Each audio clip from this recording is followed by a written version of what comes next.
Hello and welcome to Guitarist Magazine. We can be found on the web at www.guitarist.com. My name is Jason J. Rock Houston, and it's my honor and great pleasure to welcome to the show Wolf Hoffman, the guitar player from Accept. How you doing today, Wolf? Great to be talking to you.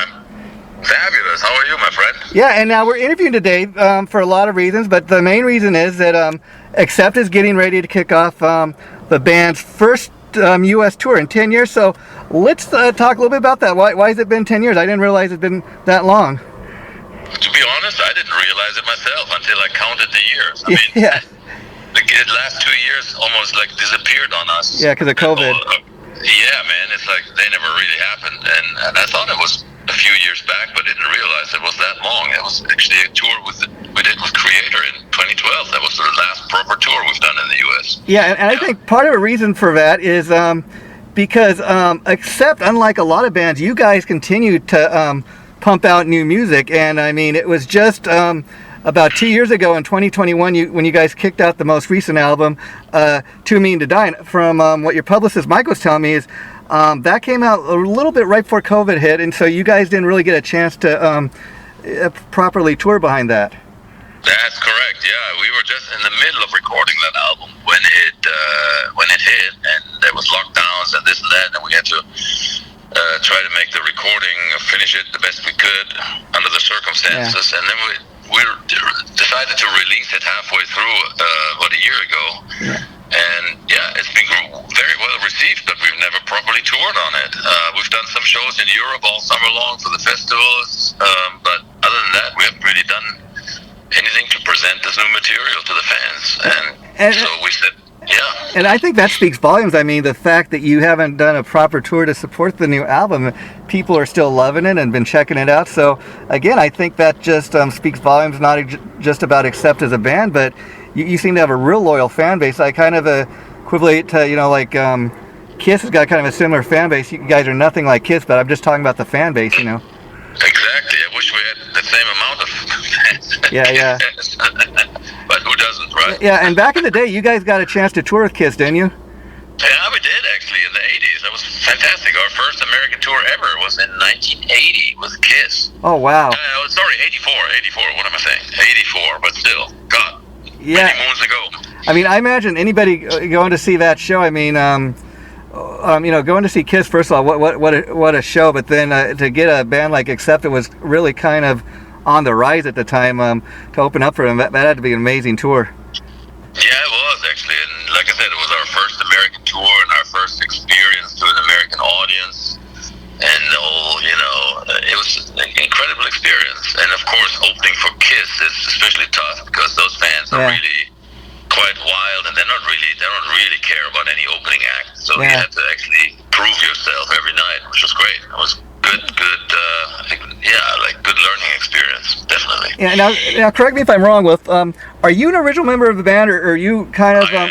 Okay. I'm the last man standing, my friend. That's what and see, that's what I get into, because you got such a loyal fan base. I mean, a lot of people would have thought when you split with Uday Dirt Snyder that that the band would have been over, but you guys have kind of been able to carry on since then. I know you've gone through a number of lineups, but the current singer, he's been with you a number of years, and fans seem to. Yeah, he's been with us 12 years now, and I have to say we've done the impossible. We came back with a new lead singer, and it bloody works, man. We've done 5 fantastic studio albums, countless tours around the world. We've been nonstop busy. We just never toured the U.S. that much, Yeah, but no, it's been super successful these last decade for us. And I got to tell you, Wolf, I think a big part of that is because besides all the lineup changes, I think you've always yourself been a big part of the songwriting. So that part of it remains, and I think that's why you've been able to kind of carry on the way you have. Yeah, I think if you're loyal to the heritage of Accept, and that's what we're trying to do. Yeah. We're not trying to reinvent the wheel. We're trying to write songs that we could have written all these years ago, and that's usually my motto when I sit there. And as a matter of fact, I was sitting here like 2 minutes ago working on a new song, and I always ask myself, does it really sound like Accept that people know? It should be new and exciting for us and all that, but it shouldn't be anything different necessarily, because hey, we've got our niche, we've got our market, and that's what people appreciate about You know, us. well, I mean, again, both different, very different types of bands, but probably the only other band I can kind of say has a similar kind of history is Van Halen, in that very much when in 1985 when David Lee Roth Van Halen, everybody left Van Halen, everybody thought it was over for Van Halen, and it became a much different sounding band, but I can say myself, I'm equally just as much a David Lee Roth fan as I am a Sammy Hagar fan. It's like they continued on making great new songs, and that's the thing I got to give it to a band like Accept, is you're the kind of band that you could, like a lot of bands, live on your catalog of music, but I dig the fact that you guys continue to pump out new music, and I think that's very important. It's super important. I think the fans appreciate that, and it's a good challenge for ourselves. And I vividly remember when we got back, or when we relaunched the band, and we found Mark Danilo, who said, hey, if we're going to do this, let's do it properly, and let's do proper albums, not just play the old stuff, because we could have done that. We could have said, it's not even worth bothering. Yeah. Why bother? Nobody wants to hear new songs. They all want to just hear Balls to the Wall and Princess of the Dawn. But which is true to an effect, but at the same time, it's kind of lame, and then you become your own cover band in a way. So we said, let's just, hey, we did it back then. We wrote meaningful songs. Why can't we do it now? Yeah, and I think that's part of the reason people still continue to follow Accept. You got a great classic catalog music, great new music, and it's true. People aren't buying CDs like they used to, but you know what? I'm still a lover of the physical product. I still love to have a physical CD in my hand. Yeah. I still. Yeah, our fans do. Yeah. Yeah. And the thing with that is it's great that you have new product to like the new album is not really that new. It's a couple years old, but like you said, this is your first chance to get out there and really promote it properly. How excited are you to be adding some of these songs into the set list? Oh man, it's exciting. It's always fun. I mean, it's great. And it's always great to see how well they compare to the old stuff that we've been playing for years, and you get a real good sense of, is this really, did this work out? Because I gotta tell you, when you're in the studio and you're writing new songs, of course you're always excited. You think, wow, maybe the best thing you've ever done, and and then after a while it kind of seeps in that, or you start to realize, well, the old stuff is still pretty damn strong. And sometimes the new songs do hold up, and sometimes they don't. But so far, these new songs are all killer. I mean, we have 5 or 6 new songs in the set list, and people are super excited to hear them. Yeah, but of course, we never forget the diehard fans, and we always play a lot of classic material. Yeah, and I gotta tell you, Wolf, I've always been an Accept fan, but I'll be honest, like a lot of people, I kind of have forgotten about the band for a while, and I do a show called This Is Metal, and my co-host on that show, Joe Lawson, he's a musician himself, and he's telling me, hey man, we got to do a show on, I want you to check out this Accept album. It's one of the first things they did when they got the new singer, Blood of Nations. And I tell you, after not hearing Accept for a number of years, I checked out the whole album, we did a show on it, and I like, man, this is a different sounding Accept, but I tell you, these guys are... excuse the pun, still balls to the wall. I mean, it's still full-blown on metal, and I just loved it. I'm like, man, I really, that's one of the albums I think really people should check out. If you want to know what Accept is doing now, that's one of many you can check out. That's the comeback album we did about 10 years ago, and that really, that opened everybody's eyes, because I remember very much like everybody, like you said, had sort of written it off before it ever even happened, before they've even heard anything. They all said, well, with a new singer, it can't, it never works, Everybody had their mind made up. But then when they heard Blood of the Nations, that album, it all changed in an instant, and, the rest is history. It's really been received super well. Yeah, I mean, even in my case, I can say not so much that I wrote Accept off, because I was aware you guys were still out there, but I think, too, the internet kind of helped blow that album up again when you guys came back after all that time, because you got to be aware that the album's kind of out there, and I think even if you go on the internet, metal bands are getting a lot more exposure than they were pre-internet. The internet has changed everything, obviously, and the whole digital revolution that we're going through changed everything as well. But man, one thing never changed: a good live gig is a good, exciting experience. Yeah, and so besides that can't be replaced by anything digital. So that's the only saving grace here, because sometimes you wonder, man, where's it going to go, the music business? business with all the downloads, and now it's just streaming. And if nobody wants to pay for music, then how do musicians, how can they survive? But I think the secret is still live shows, because they haven't changed since thousands of years, basically. You know, some guys going out there on stage, performing, and it's either good or bad. Yeah, but you can't digitize it. What's funny about it is a lot of bands aren't selling CDs and stuff like that like they used to. Vinyl's kind of making a comeback. Even CDs, I see bands when I go to live shows sell the CD. So like people come see the live show, but then they the new Accept album. I'm going to see Accept. They're selling it at the show. I'll get it there, because let's be honest, you're not going to find the latest Accept album at the local Target, and there's not, at least in Los Angeles where I am right now, there's not a ton of record stores like there used to be. So if you're really into a band like Accept, you have to know where to get the album. You have to know it's out. Now I'm willing to buy it through a band's website if I like the album and the band. You know, it's all, to me, it's all about supporting your band. You know. Speaking of which, it's acceptworldwide.com. That's where you can find ticket links and, of course, everything else as well. And so, the current tour, the tour you guys are going to kick off in September, are you having different opening? Is it a headlining tour? You opening for different bands? What's the setup going to be? No, it's a headlining tour. We're going to play 2 hours, and we're going to have an opening act called Narcotic Wasteland for most of the shows. So, yeah, it's going to be a full-blown headlining show. We're super excited. We're going to play for 2 hours and play a lot of the old stuff, a lot of the new stuff. So, yeah. And Neurotic Wasteland, I've never heard of them. How did they come on your radar? Who's that? A Neurotic Wasteland. I've never heard of that band. So tell us a little bit about the band and how they came on your radar. Don't know too much about them myself, to be honest. Okay. It was arranged through a booking agency. I think they're handling them, and they sound like a nice just band. The name. I love the name. And how does that feel to be in a position where once upon a time, like, you know, at the top interview, you're talking about when you got a chance to open up for the Legendary Kiss. What's it feel like to have Accept in the position to, you know, put another up and coming band, you know, give them kind of spotlight them and give them a chance to open for you guys? Well, that's, I guess, an old tradition, and I mean, we play so many shows, and there's always opening acts. Is something it's great. I mean, it's awesome for the band who opens up, and it's also great for us because you know, obviously, you want the audience to be in the right mood and warmed up when you go on stage. So it's a win-win situation. And gotta tell you a secret, a lot of times we're not really that involved in who's playing in front of us. It's just booking agent or manager. Go overseas or something. You know, there's always local bands opening up.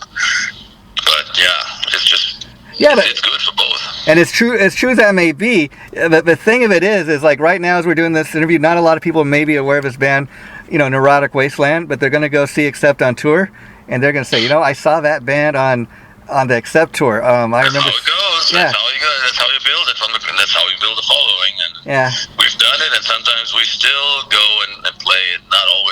We play all over the place, all over the world, and a lot of times it has to festivals. We play, I don't know, second down from the top or third down. A lot of times we play headliners. It all depends. And you know, with a long career like we have, you realize it's just part of the game. You're not always going to be top of the bill wherever you go. Yeah. And so, I mean, and that's got to feel good too, that doing a headlining tour when this is the first tour in 10 years you guys have done now.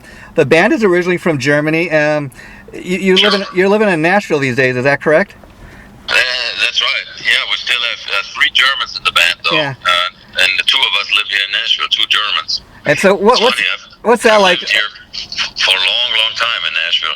Now, did you go to Nashville before everybody else did? You know, it's kind of, they call it music. I did. Yeah. I like to think I was the first rock guy here in town, literally, because, you know, especially in the last 10 years, everybody has started moving here, but I've been here since the 90s. You know what's funny is, since people started leaving, like, you know, Los Angeles, because it's the LA rock scene's not like what it once was. People first started going to Vegas, and then after moving to Vegas, people started going to Nashville, and a lot of the rock guys now are like writing songs and doing gigs with country people. It's got to be pretty different kind of life there. Yeah, I guess country is turning into rock or like arena rock kind of music now, and I don't know how many of the metal guys actually are involved in the local scene. Yeah. I know, like a lot of the Motley Crue guys and Cinderella guys live there now, and I think Bret Michaels lived there for a while. So a lot of those rock guys are there. So that's kind of like I said, they call it Music City, and that's where everybody's moving and writing. Yeah. It's a great place to be because you're surrounded by all the facilities that you want. Your fellow musicians. There's like great venues. There's good touring personnel and bus companies and all that sort of thing that one needs. So it's a good place to be if you're a musician. Do you ever get to take part in any of those recording sessions? Are you pretty busy with Accept?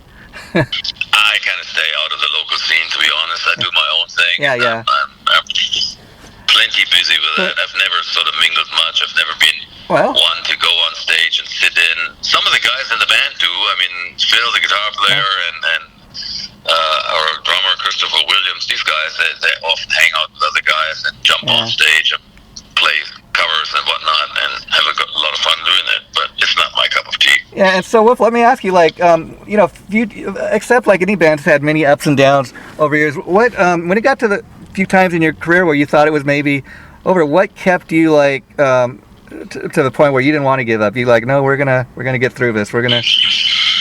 Well, to be quite honest, there was a time when I thought it was over, and when Accept was indeed not functioning or not working. It was at the late 90s. We had a sort of a rough patch there with some hard times, like everybody in the 90s. All the bands from the 80s had quite a hard time in the 90s when grunge arrived and alternative rock started to happen and all this kind of stuff. So we at some point actually called it quits, and I stepped away from the music business for over 10 years, almost 15 years. I became a professional photographer, did that, and then one day we met Mark Tonillo and decided, wow, there's a singer we can use to relaunch the band with, And you were right. You saw something in him that, I think the fans agreed ever since that you released that album, Blood of Nations. I mean, just you guys have been upward, and I guess everybody goes through a tough time, but that's kind of a great testament to your story that you guys kind of stuck it through. You went and did something else. Now, when you were doing the photography, were you like strictly like taking photography of like other bands, other musicians, or just anything? No, it was all commercial photography because I stayed away from the music business altogether. I did commercial work for advertising agencies and companies and magazines and really like regular unsexy commercial photography, but it was a great way to make a living, and it was a great way to do something creative, and I liked it. I really liked it a lot. Yeah, but I mean, it gives you... Was it the same as playing music on stage? Hell no. I mean, So when we got that chance to regroup the band with Mark, I was completely fired up, and I really, after a while, left photography all alone and no longer doing it now. But, I imagine, though, it gave you a nice feeling of, okay, I have something to fall back on. And as much as you loved doing the music thing, I don't begrudge anybody that, because I have much more respect for somebody say, okay, well, you know what, the music thing isn't working out right now, I got to find something else to do, because you have a lot of other guys that kind of fell victim to that and got hooked on dope and alcohol and went the other way. So it's kind of nice to know that in a case like that, you're able to fall back on something. Well, that's the one thing, but it's also, I always figured it's nice to make music on my terms. And especially if you want to make music, it's awesome. That's what you want to do. But if that's the only thing you can do, and you got to make a living with playing music that you don't like, or as a hired gun, or on a wedding band, or something that you don't really like, just to make any sort of a kind of a living, I never wanted to go down that route. So I wanted to make music on my terms and with a band and the music that I love, and that wasn't possible because the other band members weren't there anymore. Then I figured, well, maybe it's time to do something else. And I imagine when I got the chance again in 2009 with Mark, then I thought like, fuck yeah, I'm going to be right there. And then 2009, when you guys returned and you put out that Blood of a Nations album, the fans responded the way they did. That had to be like the ultimate comeback. That had to be the greatest feeling, because I'm sure there's a little apprehension at first, like not knowing if the fans are going to be there still. Yeah, of course there is. Yeah. I mean, we were quite nervous, and that's one of the reasons why the album sounds as good as it does, because we were quite anxious to prove to us and to the world that we still got it, basically, you know. You can really feel the spirit on that album. It was really there during the recording. We had, you know, we were so fired up to you know, to see if we can still do this, and if the fans would be out there. But at the end of the day, we didn't know how anybody would react. It could have been. Yeah. It could have been over within a week, and everybody said, "Well, we hate this. It's no longer blah blah blah." I don't know. Thank God. Said anything, but because it's always up to the fans. At the end of the day, nobody really knows how something's going to go down until you put it out there and you throw it out, and then it's up to the gods of metal to see if it will be a success or not. Yeah, and so I asked about the fact that the band was from Germany originally. Growing up in Germany, I mean. I imagine you yourself always had that dream of, coming to America, bringing your music to America, and for that to finally happen, that had to be like just a crowning achievement to you. Yeah, man. I grew up in Germany, and in my teenage years, I saw other bands touring our cities or our the area where I lived. And I saw, I don't know, Deep Purple, and I saw AC/DC, Judas Priest, all these bands. Deep Purple, yeah. And I thought, wow, how cool must it be to make a living with music and to be able to travel the world. Yeah. And we had this big dream of maybe one day we could be a tiny sliver of something like that. But we never, of course, we didn't know how far we could go, or if we'd ever come to America, or if we'd ever even get a record deal or any of that. That was just a big dream, miles and miles away. But if, step by step, it started happening, and here we are, all these years later, and it actually came true what we were dreaming about back then. Yeah, and it's funny you bring up I know here in America, a lot of American bands were influenced by the European bands. A lot of the European bands were, of course, influenced by the American bands. Now, I don't know if it's true, but would you say when you were coming up, there was not like a huge rock scene in Germany? I mean, because I will say when people think of German bands, they typically think of the Scorpions and Accept. I mean, you guys are right, kind of hand in hand, as far as when people think of German, rock bands. Yeah, I mean, the Scorpions were definitely the first band that I was aware of that had international success. Yeah. The first rock band. Yeah. When we started going to America, it was still somewhat of a novelty, and of course, the German scene as we know it today wasn't really developed yet. It was just still in its infancy, basically. But I remember going to America was a huge deal for us, and to be touring worldwide. Yeah, Germany was. And so I'm assuming throughout your career you've probably been on done a couple shows with the Scorpions. Is that correct? Very few actually. Weirdly enough, we only had one show in all these years with the Scorpions. That's interesting. Wow. But again, I gotta say that's another crowning achievement, I think, because if you ask anybody to kind of name a couple of bands from Germany, probably those are the two names that are going to come up right away. Scorpions and Accept. I know Scorpions came up before you guys, but you were right there after, and still to this day, those are the two bands I think people think of when they think of German rock bands. Well, of course, there's a whole band, much more now. But of course, back in the early days, that was definitely, I think we were probably the first heavy metal band coming out of Germany, for sure. The Scorpions were always a bit more rock and radio rock and whatever. We've definitely been on the harder side of things, and definitely the first real metal band coming out of Germany. Yeah, and then, I got to ask you, who are some of your guitar heroes coming up? Who are the guys that made you want to pick up a guitar and do what you're doing? Yeah, there's always Richie Blackmore, some of the number one influence. Yeah. Uli John Roth, and but also AC/DC, weirdly enough. The way Angus Young plays guitar influenced me quite a bit.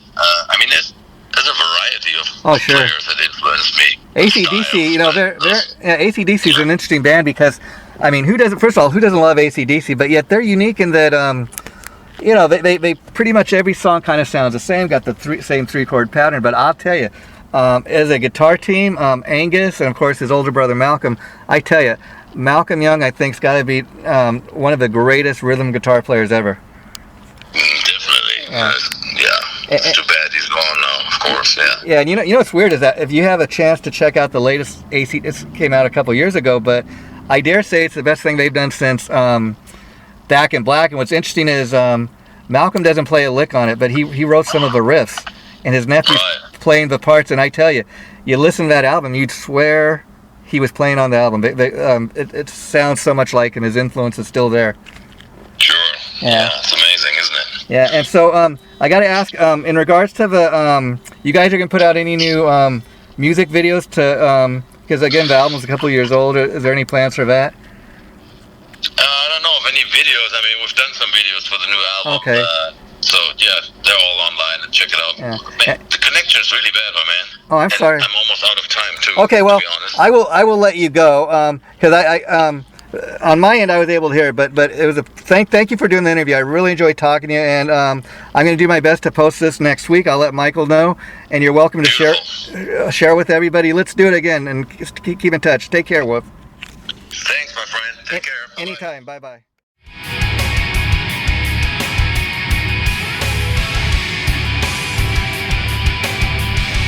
Chaotic Riffs Magazine.